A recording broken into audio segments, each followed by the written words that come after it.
रासपाको पहिलो राष्ट्रिय महाधिवेशन आजबाट गर्मीले नेता कार्यकर्ता ढल्ने डर भएपछि तयारी अवस्थामा एम्बुलेन्स र चिकित्सक, नेटवर्क जाम हुन नदिन टेलिकमको कडा एक्सन, 1000 बढी प्रहरी परिचालन। महाधिवेशनको पहिलो दिन आज के हुँदैछ?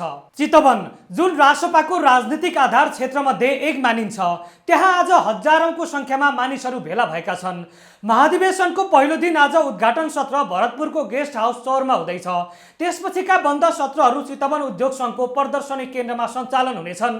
महाधिवेशनको सङ्घारमा हिजो पार्टीको केन्द्रीय निर्वाचन आयोगले सार्वजनिक गरेको निर्वाचन कार्यतालिका अनुसार अहिले प्रतिनिधिहरूको नामावली प्रकाशन गर्ने र उम्मेदवारी दर्ताको प्रक्रिया अगाडि बढाउने काम भइरहेको छ। आजको दिन कसका लागि कस्तो रहला, नेतृत्वको होडबाजी र राजनीतिक सरगर्मीका बीचमा यो महाधिवेशनले रासपाको भावी बाटो कोर्नेछ।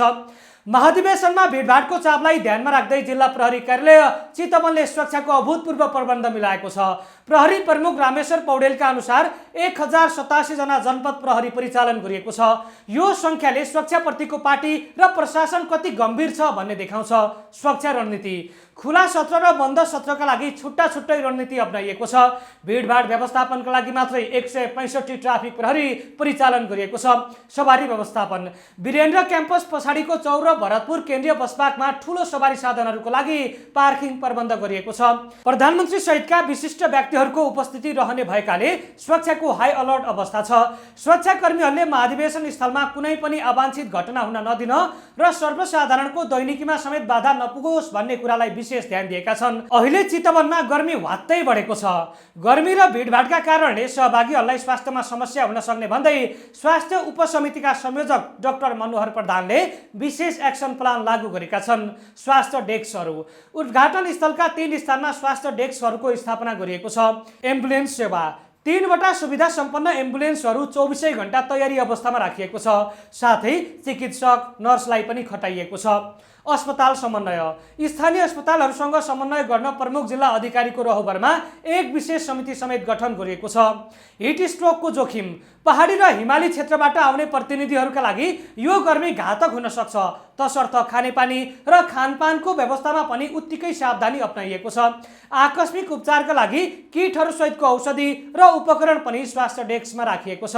हजारौं सहभागी हुँदा टेलिफोन नेटवर्क जाम हुने वा डेटा नचल्ने समस्या सामान्य हो, तर यसपटक टेलिकमले नेटवर्क जामको समस्या आउन नदिन कडा एक्सन लिएको छ।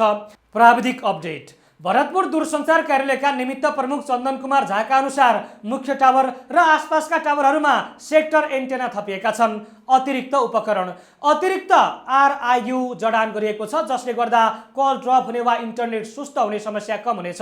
प्रविधिको महत्त्व: आजकल सबै प्रतिनिधिहरू सामाजिक सञ्जालमा सक्रिय हुन्छन्। सूचना प्रवाहका लागि इन्टरनेट अनिवार्य पनि मानिन्छ र हुन्छ। टेलिकमले महाधिवेशनलाई लक्षित गरी आफ्नो क्षमता बढाएर सेवाग्राहीलाई गुणस्तरीय सेवा दिन सुनिश्चित गरेको छ।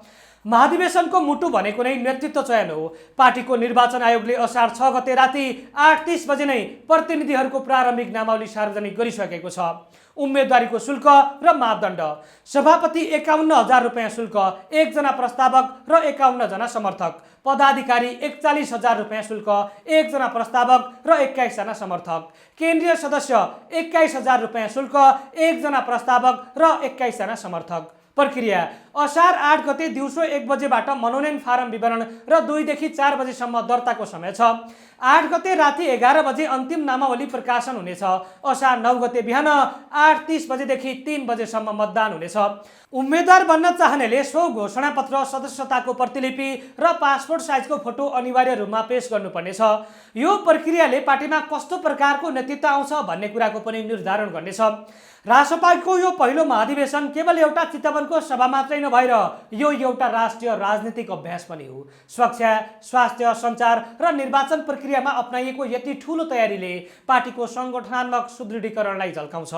अबको केही दिनमा नेतृत्वको टुङ्गो लाग्नेछ र रासपाको नयाँ कार्यदिशा तय हुनेछ। आजबाट सुरु भएको यो महाधिवेशनले नेपाली राजनीतिको भविष्यमा कस्तो प्रभाव पार्छ त्यो भने हेर्न बाँकी छ।